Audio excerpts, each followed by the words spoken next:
This is the Brandon Smith Show. I'm your host, Brandon Smith, and the entire purpose of the show is one singular thing, and that is to help you have a life that much more free from dysfunction.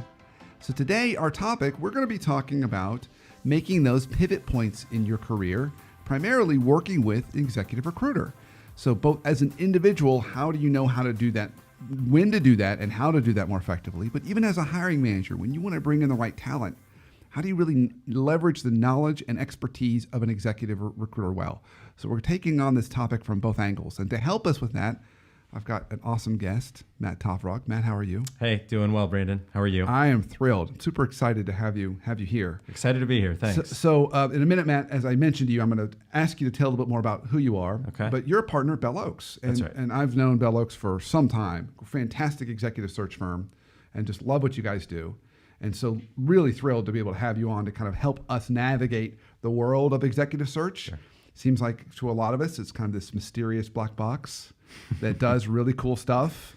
But I would love to learn more about that. So tell us about you. How did you get into this? Yeah. What was kind of your journey that ultimately landed you in this seat? Yeah, sure. So I grew up in the Midwest, came down to Georgia when I was 16 years old. My dad had to move for his job, and so my world was ending. I was about to be a junior in high school, but I learned some lessons along the way. I really had to come out of my shell and develop some social skills that I hadn't had. Fast forward, went to UGA, had a good experience there, and then came out of college with not knowing what I wanted to be when I grew up. So I got into sales and had a 6-year run at a communications technology company. It was a great experience, and I was sitting one day at my desk, and I was kind of getting a little bit bored with the job. I tapped out, probably learning, and so I got a call from a recruiter, and it was a recruiter at Bell Oaks. And she was representing an opportunity with one of their clients for a sales management job. And I thought to myself, gosh, I'm not unhappy, but this sounds interesting. So I went into the office into Bell Oaks to interview for the opportunity. I wasn't the right fit for the role. To this day, I really don't know why. Have they told you? No. That's probably why you joined Bell Oaks in the first place. You really wanted to learn. Why was I not if I get inside, they'll have to tell me. But I had a great rapport with the recruiter. And at the end of it, she just said, well, yeah, thanks for coming in. You're not the right fit. I'm like, oh, okay. And I'm about to leave. And she just goes, but have you ever thought about recruiting? And I had a friend in the industry. I'd had a family member in the industry. So I knew a little bit about it and was intrigued. And so I said, yeah, I'd be interested. And next thing I knew, I was interviewing with the firm. And I got hired in 2009, and I haven't looked back since. It's been a great career. Awesome. Okay.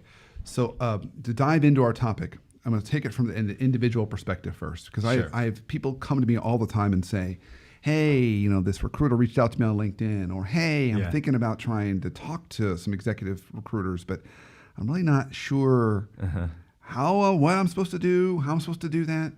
So from an individual's perspective, what would you advise people listening to this in terms of how to best work with you guys? Yeah. Well, I use my story as an example. Always take the recruiter's call, right? There's no harm in listening. And worst case, it's not the right fit or timing for you. That's fine. But it could be an opportunity to help a friend. So take the recruiter's call. Quite frankly, we're not used car salesmen. We're representing opportunities that could be life-changing. And I'm a perfect example of that. I love that. We're representing opportunities that could be life-changing. Yeah. Who doesn't want to take that call? Exactly, right? So I love that. The first thing I think people have to understand is really what the role of an executive search firm is. Oftentimes I'll have candidates come to me and say, boy, have I got a great background that you can place. Let's make some money together. And the reality is we work on behalf of our clients being the companies. The companies hire us to help them find people that they can't find on their own. So we're not in the business of finding people jobs, okay? So that first and foremost. But we do always want to meet interesting, talented people just to get to know them, get them on our radar, and help them however we can. That's a part of our business model and a part of our core values at Bell Oaks that I really appreciate. So what not to do when you're going and meeting with a search professional or really anybody in your network that's interested in helping you find and identify the next career move. Yeah. So what not to do.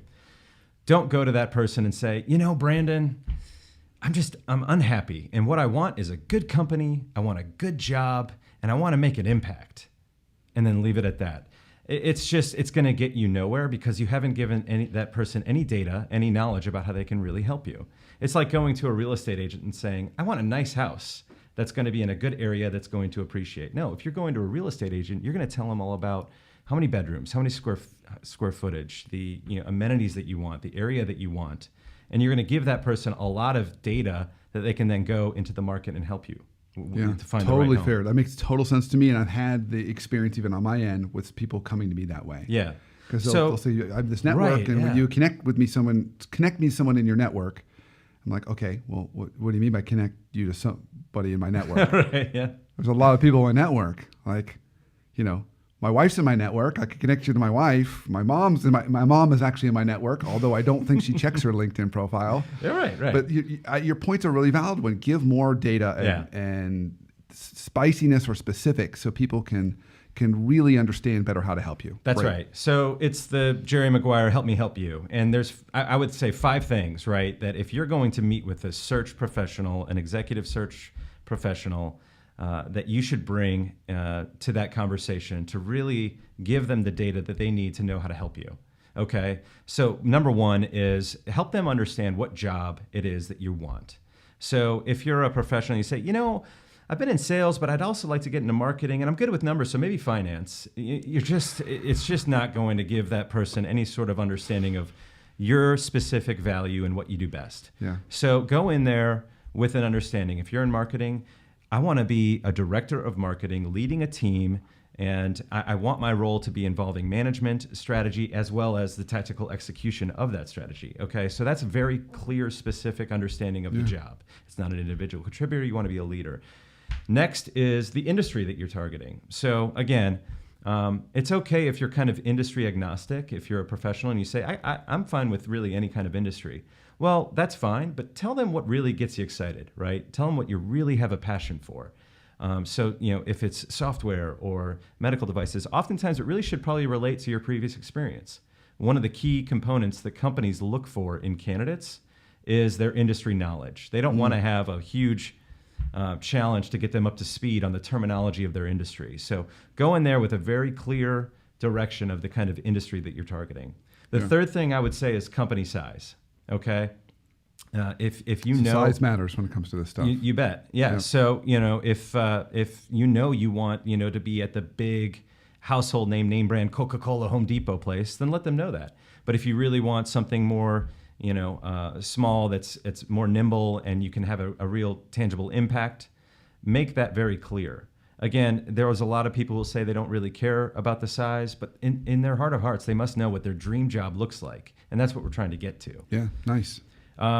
Fourth, I would say, describe about the company culture, the right environment, the makeup of the business. Is it private? Is it public? Is it private equity owned? Is it, is it early stage, where there's not any process in place? Is it the 100-year-old business that's the steady ship and they just want some security? Really give as much detail as you can. As well as things like the location of the business. If you live out in the suburbs and you're just sick of a commute, get specific about even where. And you may feel like you're boxing yourself out of opportunities, but the more specific that you can get, the better it is that person can help you. And then last, I would even take it the final step, and this is probably the requires the most homework on the part of the professional. Go ahead and start listing some target companies for that person. So for that search professional is trying to help you, list target companies for them that you have identified that meet those other criteria to really give them a sense of examples of companies that are the right fit for you. What that person will be able to do is if you have a list of 20 target companies, they can say, oh my gosh, I know 3 of these companies and key executives within these 3 companies. I can make introductions for you. You're taking, again, the thought process and the brainstorming off the plate of that executive search professional, doing it for them, and then allowing them to say, I now have action items. That was easy. I can help you. I think anybody in a job right now could make that list and just have it handy, because you never know when those opportunities are going to come. And then you're able to answer those questions, to just be able to just have that. So to summarize, so if you're listening to this and you're in your car, you should pull over and make notes because this is good stuff. So know exactly, as specific as you can about the job. Know as specific as you can about the industry and try and tie it to your industry background if you can, but at least have a clear kind of industry picture. Have a sense of size of what you're looking for in terms of size of company. Yep. Because that matters, and that's going to tie very cleanly into number 4, which is culture. Yeah. Culture and or location, but culture, as you and I have jammed about before, ties a lot to size. Yeah. You're right. That's so, right. So those can be very related, but you might have a particular location. You want to work near where you live. And then, of course, the last one is, give a couple of examples. So companies like these, give some good target companies. I think anybody listening right now who is thinking, who's at a place in their career where they are open to opportunities, right, should have that list in the back of their mind so they're ready, because you never know when the search professional might reach out to them. So that's great. Yeah, I think the reality too is, I sit down with professionals, talented folks all the time that are eager to make a next step in their career, and they are extremely talented and qualified, and they probably can have the pick of the litter of where they want to go because they're that gifted. But if in the time that I spend with them, I'm eager to help them. But the reality is when I go back to my desk after that meeting, I've got things on my to-do list that are pertinent to my clients and to the betterment of my firm. And I just can't sit there for 4 hours and say, okay, I think I know what they want. I'm going to brainstorm for them. I'm going to try and help them. No, but if you arm me with, here are 5 companies that I know executives at, I can fire off 5 emails to make introductions that'll benefit that person. And then I'm done. And then I'm done helping them. And I want to stay in touch with them. But it makes it a much more productive and effective session. And you'll get real results. I hear all the time from candidates that I met with a recruiter, but nothing really happened. Well, that's probably because you didn't give them action items that they could easily go back to their desk and execute. Yeah, so it's interesting. So it's almost like making sure you're clear enough to be able to give the recruiter action items so they can do things. Exactly. Not just That's wait right. for them to kind of... Yeah, I often find sometimes these conversations, I'm not in your business, you do some really cool stuff that I don't fully understand. But when people reach out to me, it almost feels like they just want a massage sometimes. Yeah. They're like, here, just you tell me what I should go do. You tell me where I should be. Right. And then you at the end go, then do that for me.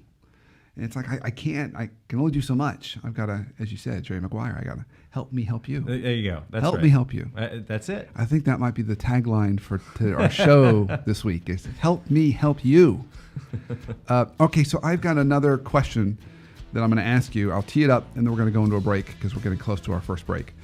And the question's this. So, okay, now they've had that meeting. They've come armed with the answers to those 5 questions. They gave it to that search professional.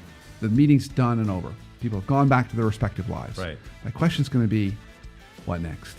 Like, how do they keep that relationship alive? What's the right way to navigate that and manage it so it's productive and healthy and not the other kind? Okay? Understood. So hold that thought, and we're going to roll into break.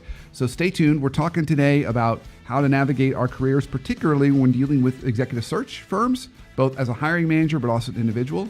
And after the break, we will continue on this journey. Stay tuned.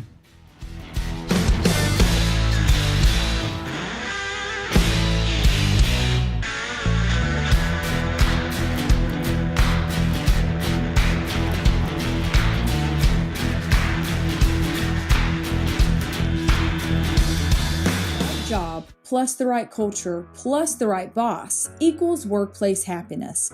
The number one reason people leave jobs is problems with their boss.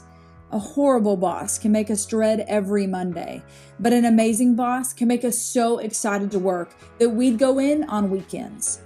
Finding your perfect boss is not only possible, it's one of the most impactful steps you can take in crafting your perfect career. Visit theworkplacetherapist.com and click on guides to learn how to find and get your perfect boss, whether that means making the decision to move on or turning your current boss into the perfect leader you want them to be. Our bosses have so much influence over our work and our whole day. Working for the right boss alone can be a winning career strategy.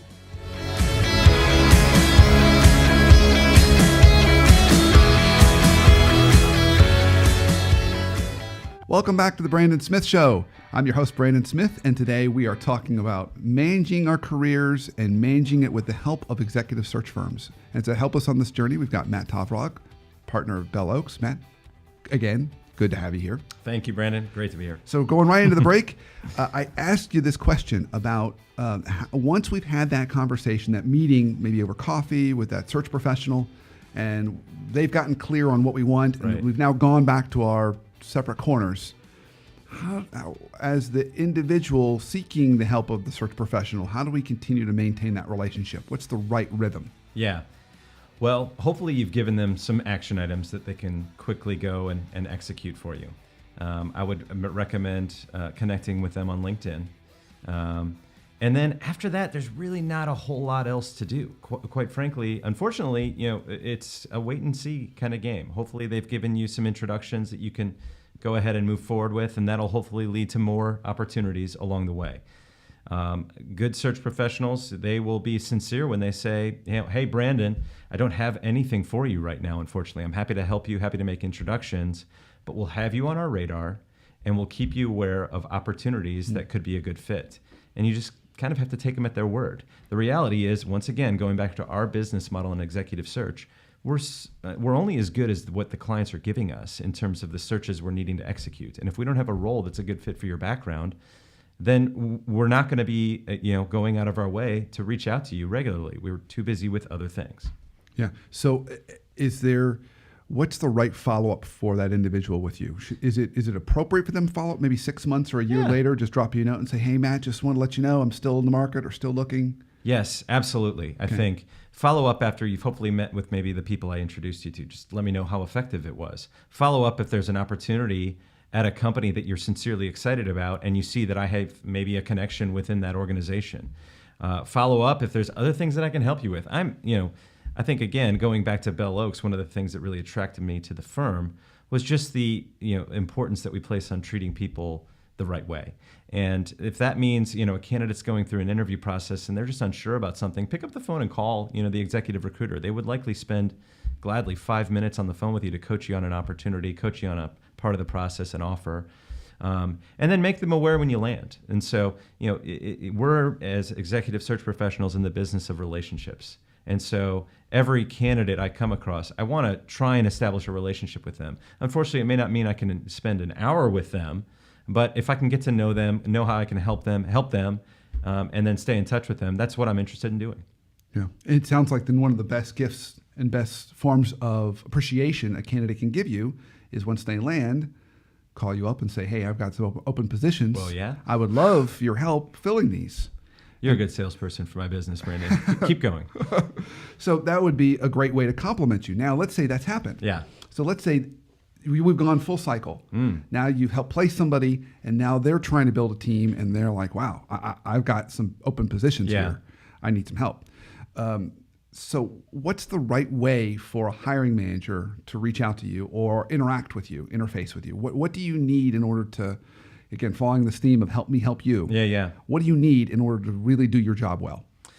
Yeah, so companies reach out to us when they have a strategic need within their talent organization, within their organization, and it's oftentimes the result of them just growing and organically creating a role. That's always really fun because we can help them shape the scope of the position, write the job description, come up with the right budget.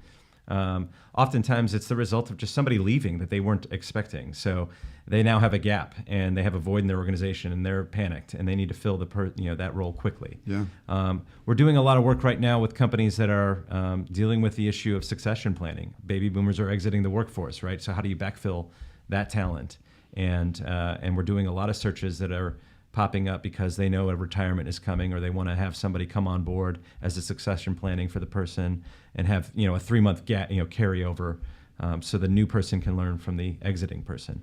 And then last, oftentimes there's a confidential search where there's an incumbent or somebody in the role that is just not right for the organization anymore and they need to find somebody, but in a discreet way. So those are usually the 4 kind of buckets that companies, fall in categories that they fall into when they reach out to Bell Oaks.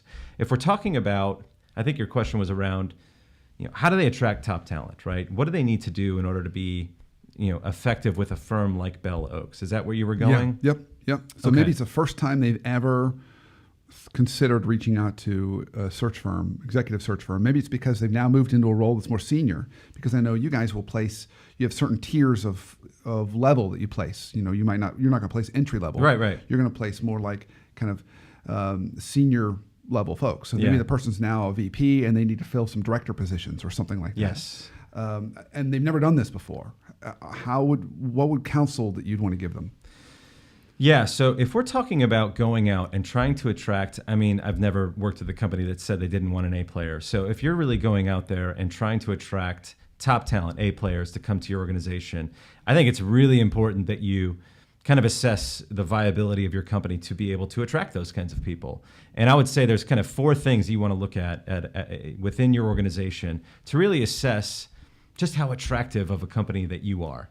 And it's almost like, just to use a visual, we're on a table here, so it's like a table with 4 legs, right? Maybe one of those 4 is a little bit wobbly, but it's still a good table. So I'm not saying you have to be 10 out of 10 in all of these categories, but it's good to assess it and understand where maybe your weaknesses are. So the first would be, the first, I guess, leg of the table is your brand, your reputation in the market. Glassdoor is out there, right? So what are they saying about you? Glassdoor, which is basically Yelp for businesses. What are your reviews? What are people saying about you? What are your ex-employees saying about you? Because a good candidate, somebody who's considering your company, may reach out to a former employee. All that information on those people are out there and available on LinkedIn. So what would those ex-employees say? And so you really need to understand, what is your position in the market? How do you compare against other competitors? The second, if the topic is how do you attract top talent, right? So we're talking about real A players. Yeah. Top talent is always going to be interested in growth, right? So that's the number one thing we hear when we're recruiting passive candidates, is that they don't feel like they have the right opportunity to grow within their current organization. So they want to consider something new. If your company is wanting to attract these folks, you better have a compelling story of growth for either your business, which will, growth will beget growth within their employee base, or you have a real viable career path for that person. Yes, you're coming on board as a director, but the last director who did well became VP within 2 years. And you want to be able to tell those stories. That's music to the ears of a really strong, not actively looking type of top talent candidate. Great. The third, I would say, is just some components of your business, like the location, the environment. Are you able to work from home? What are some of the unique kind of perks of your business? And location is huge, because even if you're out in the burbs, right, as long as you're not needing to attract talent that is predominantly in town, that's fine. I was doing a search recently with a company in Suwanee, which is in the northeast suburbs of Atlanta. It's pretty far out there, but they needed a controller. And the reality is that there's a bunch of surrounding suburbs around Suwanee ripe with people in finance that are controller type candidates. And so they saw that as a great opportunity. They didn't have to do the long commute anymore. So what seemed like a challenging location was actually an advantage. But if you're out there in way out in Suwanee, or places that are pretty far outside the metro area, and you're trying to attract the type of talent that lives in town, just be ready and understanding that it may be a real challenge for you. Yeah. So that may be a wobbly leg in your table. And then the third, obviously, you got to have really compelling compensation. So if you're trying to attract somebody that up until the point of them interviewing with you had never heard of you, you're not going to get, for a sports phrase, that hometown discount. That player that's already been there, loves the place, loves the system, and isn't going to ask for the raise. But if somebody's coming on board, or considering coming on board, that is doing well at their current company, they're going to be leaving an organization that they have likely built up a considerable amount of trust and a sense of security at. And in order to kind of mitigate the risk that they're taking by leaving what is a good situation and going to something new, you're going to have to mitigate that risk by offering them a compelling compensation package, perhaps having to think about things creatively. Hey, we may need to do a sign-on bonus. We may need to do something that's a little bit outside the norm of what we typically do for our people. But if we're going to attract and land this person, we've got to make it compelling for him or her. Love that. Wow, that's awesome. So we've got on our table, we've got the brand of the company, reputation, we've got growth opportunities, we've got location and other perks, and then we've also got at the end there compelling compensation. Yeah, and if you grade yourself high on all of those, you're going to be in really good shape. Now, I would also just say that companies just need to be aware, right? And if they understand that they may have deficiencies, those deficiencies will come up through the interview process. Smart candidates will be able to sniff out, they're not growing. And so, do you say that? Do you just level with the candidate and be very transparent about that, or do you try and? We as consultants try and level with our clients about that and say, hey, we work with a lot of companies. You guys have got a great location. You've got a really good brand and culture. You've got a tremendous story to tell and great growth opportunity, but your compensation is below the market. And how are we going to overcome that? And so we talk to our clients about that. Naturally, candidates are going to walk into this fully aware of what they're earning, what they have in their mind that they want to earn. And if it's not in alignment, then our client's going to have to the company's going to have to sit down with that candidate and really tell them why they should still take that leap of faith without maybe the financial upside that they were hoping for. Totally unfair question, but I love asking unfair questions on my show. Okay. So when you see a company with the compensation mismatch, yeah. Do you commonly, is there a percentage bump that you tend to recommend? Do you say like, look, the candidate's making 100, so you should come in at 110? Yeah. Or, is it like a 10% bump, 5% bump, or does it really just vary? It does vary. It's also how's the bonus, how's the benefits, what are the perks, those kinds of things. But I think industry standard is typically a 10% bump in base salary. Fair. Now, I would say, the other components, especially think about the time of year right now, it's October. And we're getting towards the end of the year. Candidates are wrapping up their year. They're expecting typically a annual bonus that typically gets paid somewhere in January, February timeframe. If they were to leave, they're going to forfeit that bonus. You need to be aware of those kinds of details that will really impact their decision, what they're going to ask for in an offer, and the timing at which they may want to move forward with an opportunity. They may say, I'm not going to leave until I get this $20,000 paycheck or a bonus check.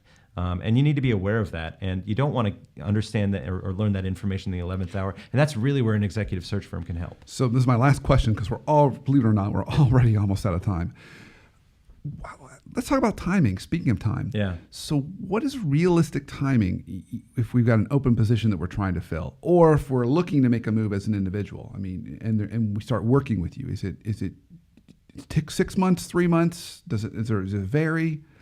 It does vary. If a variable such as a relocation is required, you better go ahead and plan on adding at least a month to the process, because there's going to be logistical challenges of flying the candidate to the location probably more than once to interview, once to house hunt, those kinds of things. So, but in general, when you launch a search at a level, at the executive level, director, VP level, I would typically budget about 3 months from the time that you launch till the time the person is in the seat. It's going to be around 3 months for that process to be completed. Awesome. Matt, this is I could have you back. I'm going to have you back for another show, because I got more questions. So I always ask all my guests this: what's one good life hack you have for us to help us to help our lives be a little less dysfunctional? Either a professional hack or a personal hack. Okay, so I work with candidates all the time that are, on the surface, they've got a great job, they've got things going on, but within their own little vacuum, there's a sense of real frustration with things that they're missing out on, things that they feel like they should have. My life hack would be to make sure you're humbling yourself consistently and getting outside of your vacuum, outside of your bubble. And the easiest way, I think, to do that is to go and see the less fortunate. Go out there and volunteer. Go and I one time did an overnight stay at a men's homeless shelter. And boy, did that really center me and get me back to a place where I thought more about what I do have and what's going on that's great, rather than what I don't. I'm no humanitarian or saint. I did it once, so I've been wanting to go back since. But I often just think that if people can get outside of that environment that they create for themselves and see the other side of the real challenges that are facing people out there, it can really serve as not only a great way to give back and a great way to serve the community, but a way to just kind of recenter and refocus the priorities. I love that. That's fantastic. Awesome. Thank you for coming on today. Yeah, my pleasure. Thank you for having me. Yeah. So if people want to learn more about you or Bell Oaks, where can they go? Sure. So Bell Oaks is at www.belloaks.com. Just like bell, like ring the bell, Yep. and oaks, just like oak tree. Yep. And we are in the perimeter area. We've been in Atlanta for 47 years and hopefully 47 more. Awesome. Fantastic. And thank you for joining us today on this show. Continue the fight against dysfunction. And you can follow us every week on Facebook.com/Brandon Smith WPT for Workplace Therapist, and Twitter and @the WP Therapist. And of course, iTunes, thebrandonsmithshow.com. And know that every show drops live on Facebook Live on Sunday nights, 9:30 p.m. Eastern. So if you'd like to catch the brand new next live Brandon Smith Show this Sunday at 9:30 p.m. And of course, you can always listen on iTunes. So until next week in our next show, have a great week and an awesome life.